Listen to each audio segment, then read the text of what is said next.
Nid yw seicoleg arennol yn cefnogi pobl ar ddialysis yn unig, rydym hefyd yn cynorthwyo pobl drwy'r broses trawsblannu. Gall trawsblaniant fod yn heriol ac amser llethol, lle gallai fod yn cymysgedd o obeithion ac ofnau. Yn aml mae cleifion sy'n cael trawsblaniad yn teimlo na allan drafod yr holl feddyliau a themladau hyn gyda ffrindiau neu deulu, felly gall lle ddiogel i siarad fod o gymorth. Rydym gallu cynnig cymorth cyn yn ystod ac ar ôl trawsblaniad. Ac yn y fideo yma, mae Carla yn siarad mwy am ei phrofiad o ddefnyddio sesiynau seicoleg i'w helpu hi drwy'r broses trawsblannu.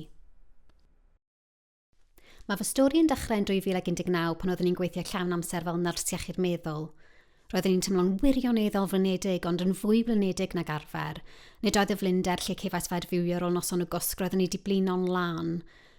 Felly es i at fy meddyg teulu a cefais brawd gwaed. Yn anffodus, cefais alwad ffôn wedyn yn dweud bod angen i mi fynd i ysbyty Treforys i weld meddyg ymgynghorol arennol. Pan gyrraeddais yno, dwedodd wrthyf fy mod i'n dioddau o fethiant arennol ac mae'n debyg na fyddai'n hir nes i mi fod angen dialysis neu drawsblaniad oedd yn sioc fawr. Dros y 5 mlynedd nesaf nes i hefyd arganfod bod gen i gyflwr o'r enw multiple myeloma sy'n un o'r resymau roedd fy arennau wedi methu ac felly roedd angen sawl mis o gymotherapy yna fi. Roedd angen i mi gael drawsblaniad bo'n gelloedd o bod rhaid gwneud hynny i gyd cyn y bydden nhw'n gymwys i gael drawsblaniad aren. Felly yn ystod y cyfnod hwnnw roeddwn ni hefyd ar hemodialysis a roedd gennyf nifer o broblemau gyda mynediad.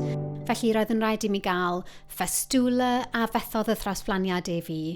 A chwbl o linellau frest yn ystod y cyfnod hwnnw ar gyfer dialysis. Unwaith i mi o'r diwedd gael trawsblaniad bo'n gelloedd ac aros blwyddyn i gael fy holl ffrachiadau cefus fel plentyn, roeddwn ni'n gymwys i gael trawsblaniad wedyn. A daeth fy chwaer ymlaen yn gredig iawn i roi aren i mi a roedd hynny'n rhyfeddol. Fe wnaeth yr holl bethau hynny yn amlwg cael effaith yn gorfforol o'n i wedi blino'n lan.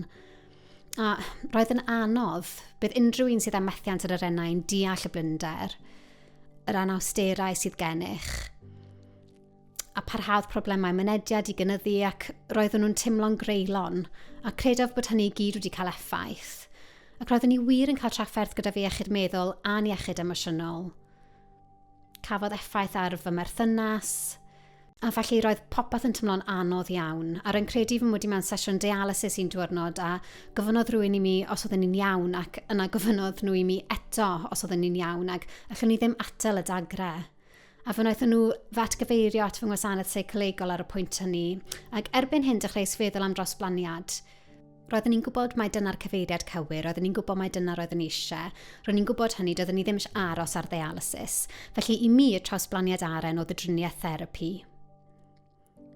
Roedd fy chwaer wedi dod ymlaen i ddweud bod i eisiau bod yn roddwr, ac roedd i eisiau rhoi aren i mi, ond roeddwn ni wir yn cael trafferth gyda hynny ac roeddwn ni wir yn cael trafferth derbyn organ gan rhywun rwy'n ei garu. Ac roedd yn teimlo i mi yn debyg iawn fy mai i fydda fe os fysa rhywbeth yn digwydd iddi hi pe bai, chi'n gwybod, roedd y llawdriniaeth yn enfawr, felly ddod i dylerau hynny bod hi'n teimlo fel petawn ni'n gwneud i fy chwaer mynd trwy'r triniaeth. Rydw i wedi dod i sylweddoli yn amlwg nawr, nes i roed orfodi hi wneud ddim byd, ond roeddwn ni wir yn chael un anodd meddwl sut allai fod yn gyfrifol am rywun sy'n hollol iach i fynd trwy lawdriniaeth. Ac roedd hynny'n anodd iawn, a credaf roedd wir angen i mi siarad am y peth. Roedd wir angen i mi siarad â rywun, a oedd yn deall ac yn gallu fy helpu brosesu'r emosiynau hynny. Felly roedd dechrau therapi seicoleg yn ofnadw o ofnus i mi, ond ni allaf ddweud oedd gen i ofnau yn y bryderon fel y cyfryw mewn gwirionedd. Ar ôl gweithio yn y maes iechyd meddwl, roeddwn ni'n gwybod pwysigrwydd seicoleg, roeddwn ni'n gwybod pwysigrwydd siarad â pobl eraill, ond oherwydd mai fi oedd roedd wedi meddwl erioed gallaf ymdopi, mae gennyf strategaethau ymdopi da iawn, dwi'n iawn, felly roedd y wir yn ymwneud â chydnabod mae'n debyg nad oeddwn ni mor iawn o roeddwn ni'n meddwl, ac roedd yn wir bwysig i siarad â rhywun nad oedd yn deulu, nad oedd yn rhywun a ragfarn mewn unrhyw ffordd, siap neu ffurf. A rhywun yn gallwn ni fod yn hollol agored a gonest gyda. Ac roedd hynny'n frawychus oherwydd roedd dweud beth sy'n mewn gwirionedd ar eich meddwl, dweud beth rydych chi wir yn ei feddwl unwaith y bydd rhywbeth wedi ddweud mae allan yna, ond mae'n debyg i mi roeddwn ni'n ofn hynny. Ond roedd yn teimlo'n fwy ddefnyddiol i siarad â seicolegydd â rhywun nad oedd am fod yn ragfarnllyd, nad oedd am fod yn feirniadol, ac oedd yno jyst i wrando'n unig a fe helpu prosesu'r teimladau hynny. Felly ie, roedd yn werth yr hofn dwi'n meddwl. Felly, fy nes i elwa llawer o seicoleg. Roedd yn lle diogel i mi ddod i mewn i siarad, i brosesu pethau. Dwi'n meddwl mae un o'r pethau pwysicaf o gwnes i sylweddoli yn ystod sesiwn seicoleg oedd fy mod i wedi ymgorffori strategaethau Ymdopi. Roedd gen i negeseuon eithaf mewn osedig o dyfu i fyny.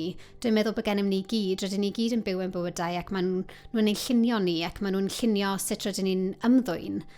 A thrwy weithio gyda'r seicolegydd, roeddwn ni'n gallu adnabod bod rai o'r strategaethau Ymdopi oedd gennyf yn bodoli am reswm da, ond mewn gwirionedd roedden nhw ddim yn fy helpu ar y pryd. A mewn gwirionedd, mae'n debyg i bod nhw'n rwystro fi, felly roedd yn golygu gweithio trwy'r ein i cael rhywun i ddangos, chi'n gwybod rhyw fath o siarad drwyddo, ydy hyn yn help, ydy hyn, chi'n gwybod yn yr achlysur sydd wedi bod o gymorth, os yna ffordd arall gallwn ni edrych ar hyn, a thrwy wneud hynny, a thrwy hynny, deithio mi weld hynny mewn gwirionedd, chi'n gwybod, pethau fel fy chwaer yn mynd trwy llawdriniaeth, nid oedd y ffaith fy mod i'n gwneud hi wneud roedd hi'n odolyn neu dewis hi oedd ac mewn gwirionedd, yr hyn y dwedodd fy chwaer hefyd, rydw i'n gwneud i fi, nid i chdi, oherwydd rydw i eisiau fy chwaer yn fy mywyd, ac rwy'n credu bod seicoleg wedi caniatáu mi dderbyn hynny mewn gwirionedd a dysgu dderbyn beth sydd wedi digwydd i mi, ond hefyd symud ymlaen. Felly, rydw i wedi ennill llawer o seicoleg. Dwi wir yn falch fy mod i wedi mynd yn sicr. Dwi'n meddwl o byddwn ni'n gweud wrth rhywun sy'n mynd trwy unrhyw beth lle, chi'n gwybod, mae'n cael effaith fawr arnoch. Mae'n anodd, ach bod chi efallai'n poeni ynglyn â chymryd cyngor neu fynd i seicoleg oherwydd efallai'r stigma, neu'r pryder am, chi'n gwybod, beth fydd e'n ei wneud, a fydd o gymorth, chi'n gwybod beth yw'r pwynt siarad a dieithrin, yr holl bethau hynny. Dwi'n meddwl bod llawer o bobl yn teimlo fel yna. Oherwydd mewn gwirionedd, be nes i ddarganfod oedd fod e'n lle diogel iawn, lle archwilio ac archwilio sut roedden ni'n teimlo. Does gennych chi ddim byd i'w golli.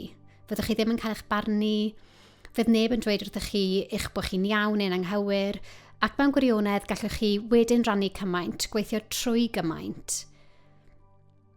A llunio strategaethau Ymdopi gwell a ffyrdd o symud ymlaen. Hyd yn oed pan fyddwch chi wir yn teimlo fel does dim ffordd ymlaen, felly dwi'n meddwl i unrhyw un sy'n meddwl am neu sydd wedi cael cynnig therapi seicolegol, byddwn ni'n ei dderbyn ar unwaith. Am wybodaeth ac adnoddau y gall fod yn ddefnyddiol i chi o ran eich iechyd meddwl, defnyddiwch gamrech dyfais ffôn clyfar i sganio y cod QR hwn i'ch tywys sy'n dudalen adnoddau. Yma fe wylwch rhagor o wybodaeth ynglyn â'r cymorth sydd ar gael i chi.